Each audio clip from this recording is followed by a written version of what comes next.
हो. अज्ञानतिमिरान्धस्य ज्ञानाञ्जनशलाकया चक्षुरुन्मीलितं तस्मै श्रीगुरुवे नमः। नमो विष्णुपदाय कृष्णप्रेष्ठाय भूतले श्रीमते भक्तिवेदांत स्वामिनिति नामिने। नमस्ते सरस्वते देवे गौरवाणी प्रचारिणे निर्विशेष शून्यवादी पाश्चात्य देशतारिणे।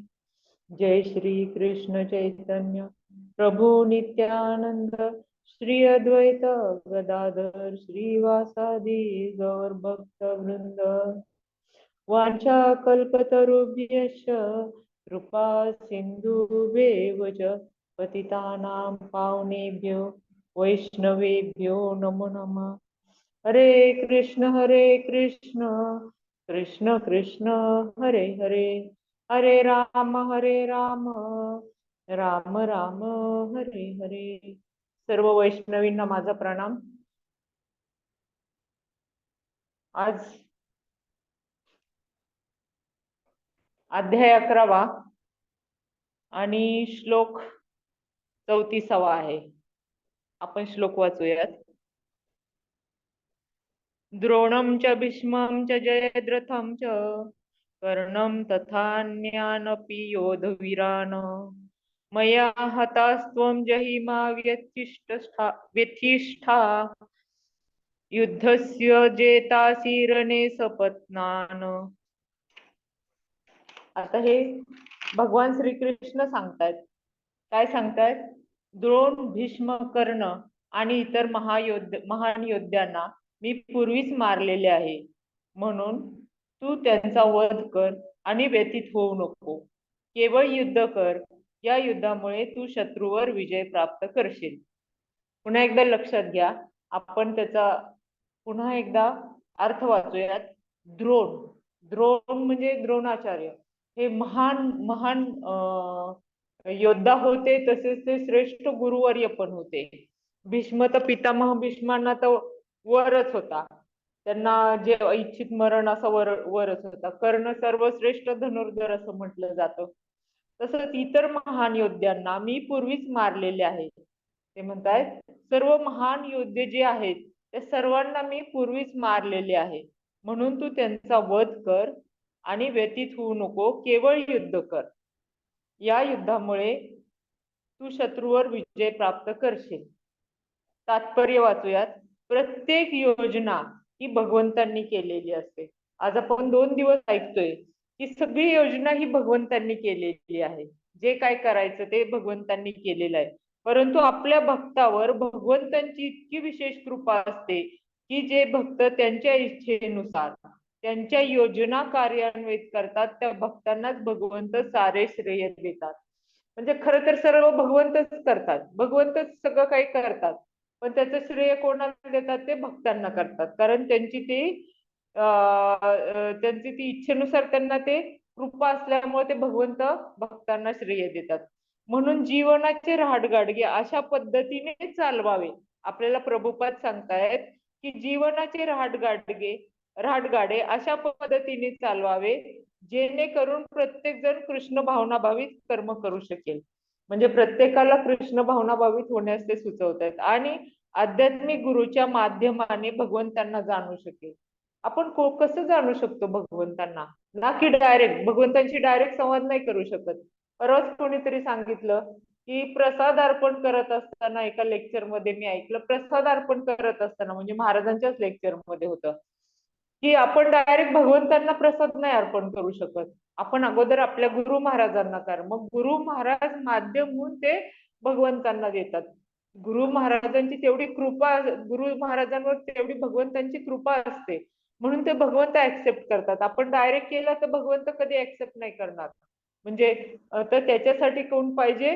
तर गुरुची कृपा आपल्यावर पाहिजे, आणि गुरु महाराजांची कृपा असेल तरच आध्यात्मिक गुरुच्या माध्यमानेच भगवंतांना जाणू शकेल। भगवंतांची इच्छा केवळ त्यांच्या कृपेनेच जाणता येते। म्हणजे आपल्याला काय भगवंताची इच्छा आहे ते केवळ गुरूंच्या कृपेने जाणता येते, बाकी कोणाच्या नाही। त्यामुळे आणि भक्तांची योजना हीच भगवंतांची योजना असते. भक्तांची योजना हीच भगवंतांची असते. मनुष्याने अशा भगवंतांच्या योजनांचे अनुसरण करावे आणि जीवनाच्या संघर्षात यशस्वी व्हावे, असं प्रभुपादांनी तात्पर्यात सांगितलेलं आहे. तात्पर्य थोडं पण किती मतितार्थ मोठा आहे बघा, की हे भगवंत सांगतायत की आपल्याला एवढं सगळं सांगतायत कशासाठी, की आपल्याला ते गुरूंचं महत्व ते कळून देतात.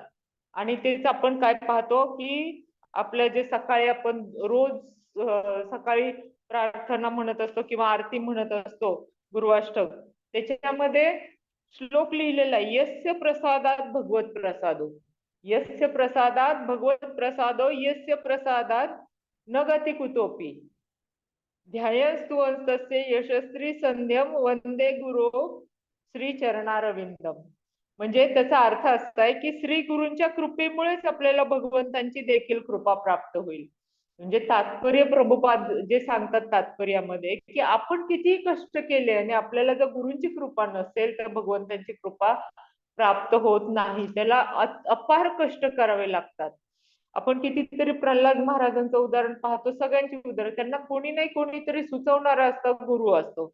म्हणून काय की यस्य प्रसादात भगवत प्रसादो, कधी आपल्याला जर गुरूंची कृपा असेल तरच भगवंतांची कृपा प्राप्त होते. आणि जर कृपा नसेल तर एखाद्याच्या आध्यात्मिक मार्गात प्रगती करणे केवळ अशक्य आहे, असं सांगितलेलं आहे. म्हणून मला सदैव श्री गुरूंचे स्मरण आणि त्यांचा गौरव केला पाहिजे. दिवसातून कमीत कमी 3 संध्या समयी मला श्री गुरूंच्या चरण कमळांप्रती सादर प्रणाम केला पाहिजे, असं आपल्याला, आपण दररोज सकाळची जी प्रार्थना म्हणत असतो, जे गुरुअष्टक म्हणत असतो, संसार दावानल नीडम, त्याच्यामध्ये हे आहे की किती महत्वाचं आहे, गुरूंची कृपा असणं किती महत्वाचं आहे हे त्यांनी सांगितलेलं आहे. म्हणून आपल्याला जे पण काय करायचं ते गुरु कृपेशिवाय कोणतीही गोष्ट साध्य होत नाही. माध्यम हे लागतं, कोणत्याही गोष्टीला माध्यम हे लागतं. आणि ह्या ठिकाणी भगवंतांच्या सेवेत जायचं असेल, भगवंतांची कृपा प्राप्त करायची असेल तर गुरु हे माध्यम असतं. आणि ते त्याच्यासाठी आपण त्या गुरूंच्या कृपेसाठी पात्र असलं पाहिजे, तरच आपण भगवंतांच्या सेवेमध्ये रुजू होऊ शकतो. म्हणूनच संत नरहरी सोनार म्हणतात की नाशिवंत देह मनाचा निश्चय. आपला देह कसं आहे, नाशिवंत आहे, पण आपल्या मनाचा निश्चय करायला पाहिजे. सद्गुरूंचे पाय हृदयी असो. आपल्या पाय कुठे, सद्गुरूंचे, सद्गुरूंच्या पायाशी आपण तिष्ठत राहायला पाहिजे. आपला देह हा नाशिवंत आहे आणि मनाचा निश्चय असला पाहिजे की सद्गुरूंचे पाय हृदयी असो.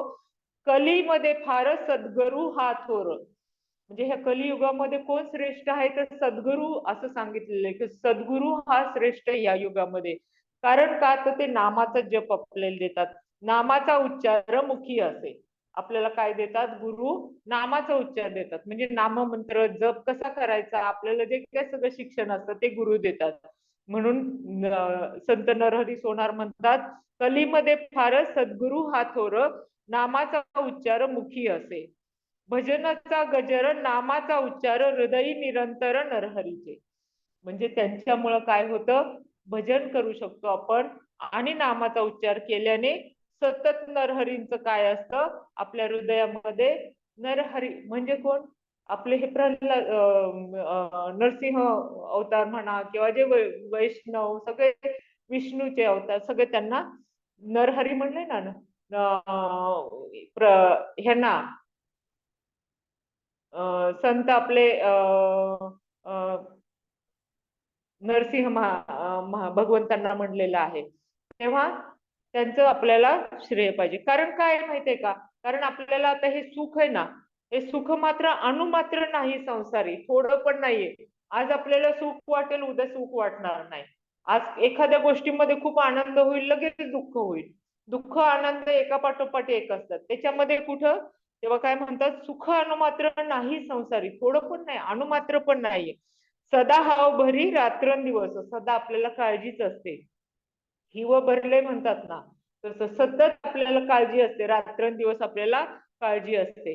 आणि त्याच्यामुळं काय होतं, न घडे न घडे नामाचे चिंतन. आपल्याकडून काय होतं, नामाचे चिंतन होत नाही. न घडे न घडे नामाचे चिंतन, दोनदा म्हणले न घडे न घडे, घडत नाही घडत नाही, काय होत नाही काय घडत नाही, तर नामाचे चिंतन घडत नाही, संतांचे पूजन न घडेची, तसेच संतांचे पूजन सुद्धा घडत नाही आपल्या ह्या सर्व व्यापामध्ये संसाराच्या. म्हणून न बैसे मन एके ठाई निश्चल, आपलं मन, आपण जरी स्थिर बसलो तरी आपलं मन मात्र एका ठिकाणी निश्चल असं बसत नाही, एकाच ठिकाणी स्थिर राहत नाही, सतत धावत असतं. माझं काहीतरी राहिलं, मला काहीतरी करायचंय, आणखी कशाचा उहापोह आपलं सतत मन करत असतं. सदा तळमळ अहोरात्र, आपल्याला सतत काय असते, दिवस रात्र तळमळ असते कोणत्या तरी गोष्टीची. म्हणून निर्मळ महाराज म्हणतात, निर्मळा म्हणे चोखिया सुजाना. निर्मळ महाराज म्हणतात की चोखिया सुजाना, पंढरीचा राणा जीवी धरा.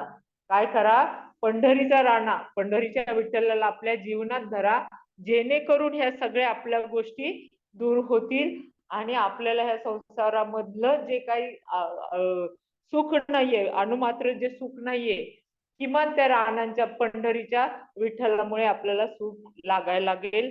कारण की संत सेना महाराज म्हणतात की मोक्ष आणि मुक्ती हे तो आम्हासी आवडती. आपल्याला काय कोणी म्हणलं ना तुम्हाला मोक्ष मिळेल, तुम्हाला मुक्ती मिळेल, ते म्हणतात मोक्ष आणि मुक्ती हे तो तुम्हासी आवडती.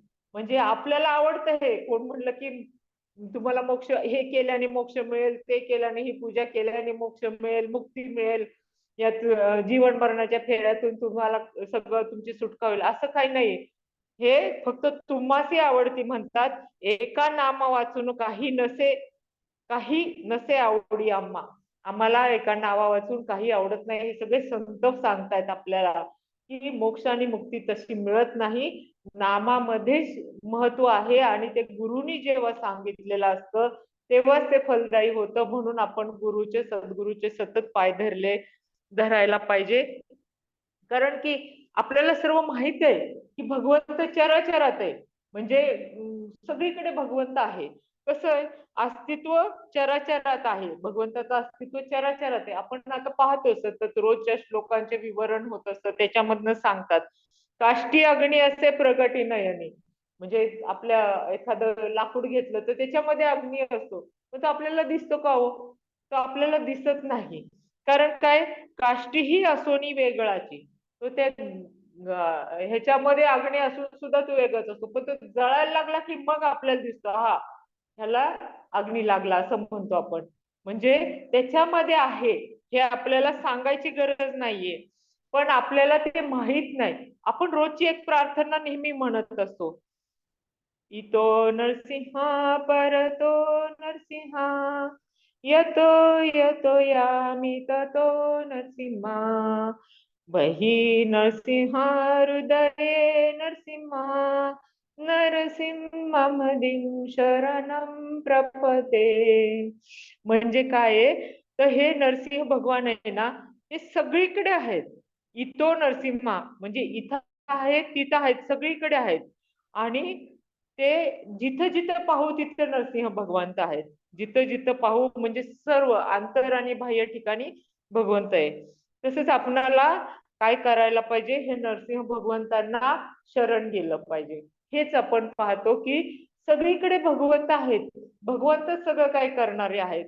म्हणजे आपण जेव्हा पाहतो की नरसिंह भगवंतांनी नरहरी म्हटलेलं आहे, केशव धृता नरहरी रूपा. मगाशी आपण जे वाचलं की नरहरी, केशव धृता नरहरी रूपा, जय जगदीश हरे, असं आपण जेव्हा म्हणतो की त्यांनी त्यांचा वध केला त्याच्यामुळे त्यांना नरहरी म्हटलेलं आहे. तेव्हा जय जगदीश हरे, जय जगदीश हरे म्हणून तर ह्या जगदीश्वराचा आपण कायम जय जयकार केला पाहिजे. म्हणून आपण जे सगळं पाहतो की चराचरात आहेत भगवंत, सगळीकडे भगवंत आहेत, पण आपल्याला ते दिसत नाहीत. आपण त्यांना जाणू शकत नाही. जसं म्हणतात, सर्वा घटी राम देहादेही एक, सूर्यप्रकाशक सहस्र रश्मी. म्हणजे हे ज्ञानदेव महाराज म्हणतात की सर्वा घटी राम, म्हणजे सगळीकडे राम हे सगळीकडे भरून पावलेले आहेत. म्हणजे सूर्यापासून निघणारी जी काही हजारो किरण आहेत ती आपल्याला दिसायला वेगवेगळी दिसतात, पण परंतु ते सूर्यच आहे ना, ते सूर्याची किरण आहेत ना, ती सगळे एकाच ठिकाणावरून निघालेली आहेत ना. सगळीकडे प्रकाश द्यायला प्रकाश देणारा कोण आहे? एकच सूर्य आहे. त्याच्यामुळे जरी आपल्याला निरनिराळ्या देहातून वेगवेगळे जीव जरी आपल्याला दिसले, तरी काय आहे, तरी ह्या सर्व देहातून एक राम प्रकट होत असतो. म्हणून काय करायचा, की हे जेव्हा आपल्याला नाम आपण जेव्हा सतत घ्यायला लागतो, तेव्हा आपल्या प्रत्येक जीवातला राम आपल्याला दिसायला लागतो. म्हणूनच काय, अखंड नामस्मरणाचं जेव्हा आपण नेम करू, तर ते नेम जेव्हा आपल्या मनामध्ये चित्रित होईल, तेव्हा आपण आपल्या ह्या जन्माच्या जन्म मृत्यूच्या फेऱ्यातून मुक्त हो. तेव्हा काय करायला पाहिजे, अखंड नामस्मरण आपण केलं पाहिजे. पण आपलं कसं लक्ष असतं, आपलं लक्ष कुठं लागले, विधभर पोट आपलाय, विधभर पोट लागले से पाठी, आपल्या पाठी लागले हे पोटासाठी. कशासाठी करताय तुम्ही? पोटासाठी. हे सतत उदाहरण आपण ऐकतो. कशासाठी करतोय? पोटासाठी. हा, विधभर पोट लागले से पाठी, आपल्या पाठी लागले ते. विधभर पोट लागले से पाठी, साधू संगे गोष्टी सांगू न देई, आपल्याला चांगल्या गोष्टी ऐकू देत नाही ते पोट. पोट माझी माता, पोट माझे पिता. आता काय सगळं, पोट माझी माता, पोट माझे पिता. पोटाने ही चिंता लावली, म्हणजे आपल्याला कुठली चिंता लागलीये, तर पोटाची चिंता लागली. माझं हे कसं होणार? पोट भरायला काही लागत नाही, म्हणजे बाकी आपण पोटाच्या मुळे पसारा वाढवून ठेवलाय, तो सगळा पसारा आवरायला मात्र निश्चितपणे वेळ लागतो. पोटाने हे दैन्य मांडिलेसे, म्हणून काय म्हणलंय, पोटाने हे दैन्य मांडिलेसे, विष्णुदास नामा पोटाकडे पाहे. विष्णुदास नामा म्हणजे विष्णूचा दास, नामदेव महाराजांनी हे लिहिलंय. म्हणून म्हणतात, विष्णुदास नामा पोटाकडे पाहे, अजून किती ठाई ठाई हिंडविसी. अजून किती ठिकाणी आपल्याला हिंडवशील. तेव्हा आपण सारखं आपलं लक्ष कसं आहे, की नामाकडे नाही, आपलं लक्ष कसं आहे, पोटाकडे, आपल्या गरजांच्याकडे आहे. म्हणून काय, म्हणून आपल्याला काय, जे काही आपल्याला साधू संत सांगतात, जे आपले गुरु सांगतात, त्यांचं आपण ऐकलं पाहिजे. तेच आपल्याला तुकाराम महाराज सांगतात, धन्य आजी दिन झाले संतांचे दर्शन.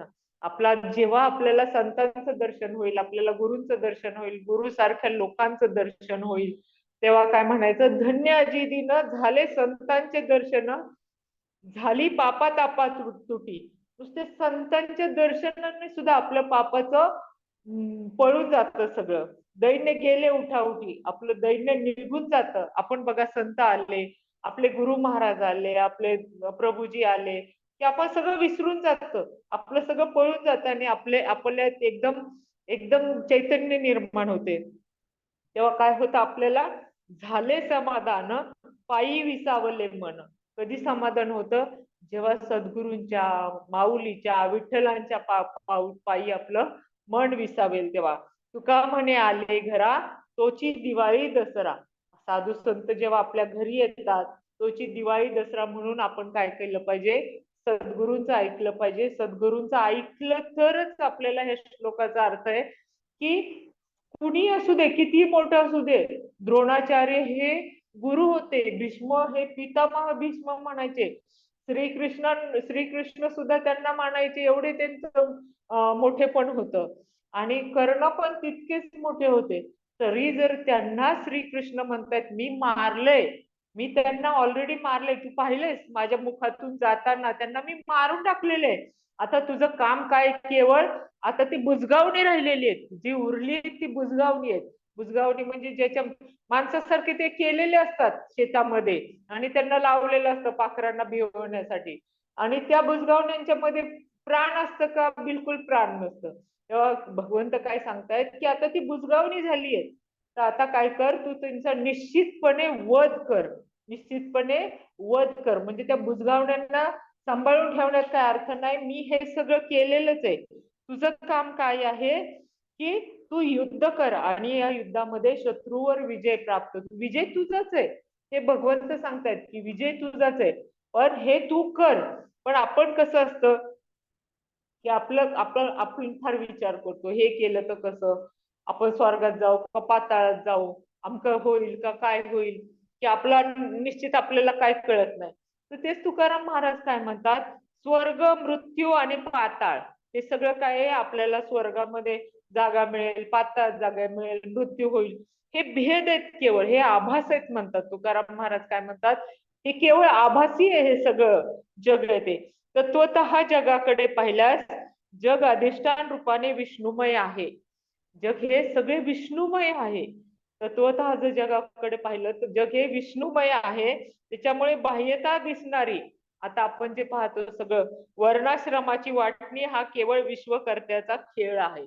म्हणजे आता जे काही जाती सांगितलेले आहेत, वर्ण सांगितलेले आहेत, मोठा उच्च नीच श्रीमंत गरीब हे जे काही भेद आहेत ना, हे केवळ काय केलेलं आहे, ही विश्वकर्त्याची खेळी आहे हे असं म्हणतात. हे सर्व एकाच कर्त्यापासून निर्माण झालेले आहेत. एकाच भगवंतापासून आपण सगळे निर्माण झालेले आहोत. आणि येथे भेद भिन्नता हा व्यवहार नाही, भगवंतांच्या तिथं व्यवहार नाही. असा निर्वाळा साक्षात वेद पुरुष जो नारायण त्याने केला आहे. म्हणून तुकाराम महाराज काय म्हणतात, प्रसादाचा आनंद मिळण्याची योग्यता मला प्राप्त झाली आहे. म्हणजे भगवंत प्रसाद कसं, नामामुळे आपल्याला भगवंतांचे जे काही करण्याची सोय आपल्याला प्राप्त झालेली आहे, ते या कारणे भगवंतांच्या पायापाशीच कायमचे वास्तव्य आहे. तेथून मी कधीही निराळा होणार नाही, असे भगवंत तुकाराम महाराज सांगतात की मला प्रसाद मिळालाय भगवंतांचा.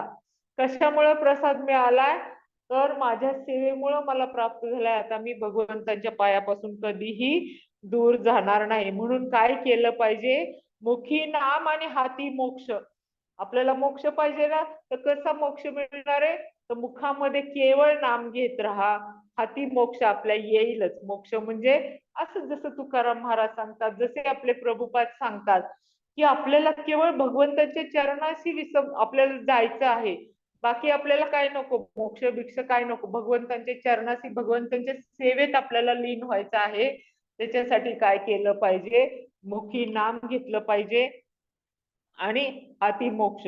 तेच कोण सांगतात, ऐशी साक्ष बहुतांची, असं सगळ्यांनी सांगितलेले, सगळ्या सत्पुरुषांनी, सगळ्या सज्जनांनी, सगळ्या गुरूंनी सांगितलेलं आहे. म्हणूनच काय सांगितलेले, वैष्णवांचा माल खरा. कोण सांगितले, हे जे विष्णू भक्त आहे आपण, त्यांचा माल खरा असं सांगितलंय. तुरतुरा वस्तुसी भस्मदंड न लगे काठी. आपल्याला काय त्याच्यासाठी भगवंतांच्याकडे साठी ना तर आपल्याला भस्म लावायला लागतील, न तर आपल्याला हे घ्यायला संन्यास घ्यायची काय गरज लागत नाही. भस्मदंड न लगे काठी तीर्थी आठी भ्रमण. कुठे तीर्थाचं भ्रमण करायला जाण्याची गरज नाही. तुका म्हणे आडकाठी नाही भेटी देवाची. देवाच्या भेटीसाठी कुठलीही आडकाठी नाहीये.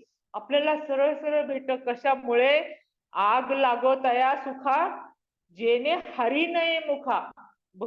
तुकाराम महाराज म्हणतात, त्या सुखाला आग लागू दे की ज्याच्यामध्ये मुखामध्ये हरीचं नाव नाहीये. आग लागो तया सुखा जेने हरी नाही मुखा. म्हणून काय केलं पाहिजे, विठ्ठल नामाचा नाही ज्या विश्वास, ज्यांना विठ्ठल नामाचा विश्वास नाही, तो वसे उदास नरकामध्ये. तो कुठे जाणार, नरकामध्ये जाणार.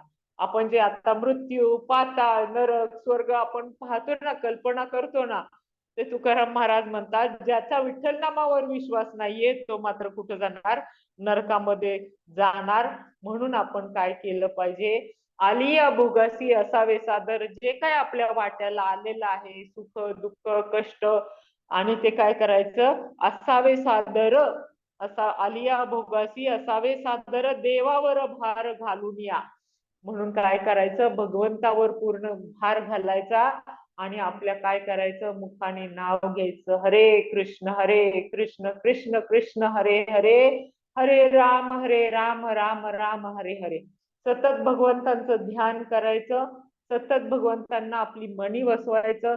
सद्गुरूंच्या कृपेमुळे आपल्याला भगवंत निश्चित सापडणार आहेत असं आपले प्रभुपाद आपल्याला सांगतात. तेव्हा आपण काय केलं पाहिजे, जे आपले गुरु महाराज, जे आपले श्रेष्ठ सांगतायत त्यांच्यानुसार वागून, आपण त्यांचं सगळं ऐकून नामाप्रती आपलं लक्ष दिलं पाहिजे, नामाचं चिंतन केलं पाहिजे.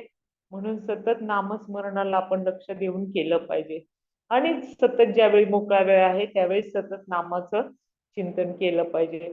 असं थोडक्यामध्ये ह्या श्लोकामध्ये जे काही मला विवेचन वाटलं ते मी केलं. कदाचित हे अपुरं असेल, पण माझी बुद्धी इथपर्यंतच गेली, तिथपर्यंतच मला जिथपर्यंत समजलं तिथपर्यंत करण्याचा प्रयत्न केला. त्यातून काही चुकलं असेल तर मला माफ करा. आणि कोणाला आपली मतं मांडायची असेल तर निश्चितपणे मतं मांडा.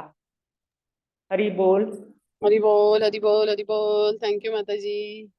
थँक्यू. नेहमीप्रमाणेच आम्हाला छान संत वाङ्मय खूप छान ऐकायला मिळतं तुमच्याकडून. महाराष्ट्रातल्या थोर संत परंपरेचं वारंवार आठवण होते, स्मरण होते. थँक्यू. थँक्यू. कुणाला काही प्रश्न असेल तर नक्की विचारा. तुमचं अनम्यूट करावं लागेल माताजी.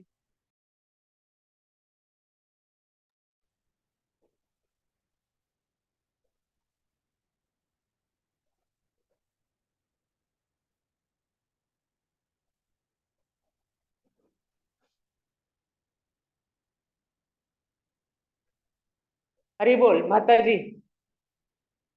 हरी बोल. हरी बोल. हरी बोल. हा माताजी. हा नाही नसावेत प्रश्न, चालेल थांबूयात. चालेल चालेल. उद्या थांबूयात मग. सर्वांनी उद्या याच वेळी 2 वाजता जॉईन व्हा. नाही नाही, उद्या नाही माताजी, उद्या शुक्रवार आहे. हो सॉरी मी बुधवार सारखं रविवारी सांगाल. रविवारी रविवारी पुन्हा जॉईन व्हा. चुकून माझ्याकडून झालं, कारण आज गुरुवार आहे. रविवारी सर्वांनी 2 वाजता जॉईन व्हा. धन्यवाद. येस धन्यवाद. धन्यवाद माताजी. धन्यवाद सगळ्यांचे. धन्यवाद. हरी बोल. हरी बोल.